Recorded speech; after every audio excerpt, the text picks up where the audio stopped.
nilalagay nila ng mga, kumbaga sa atin ay parang mga gorloloy. Ayan.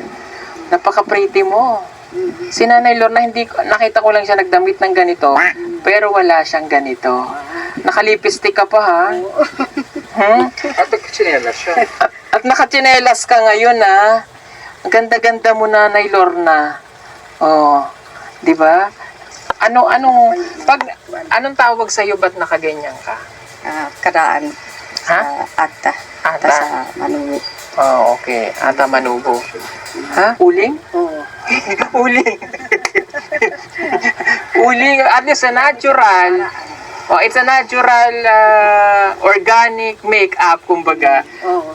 Uling, lipstick. May lipstick kang ginamit. Oo. Okay, tapos ang ganda. So, anong sayaw dyan pag nakaganyan? May tugtog ba? May sayaw? Lahat na. Gumaganong-ganon? Hindi.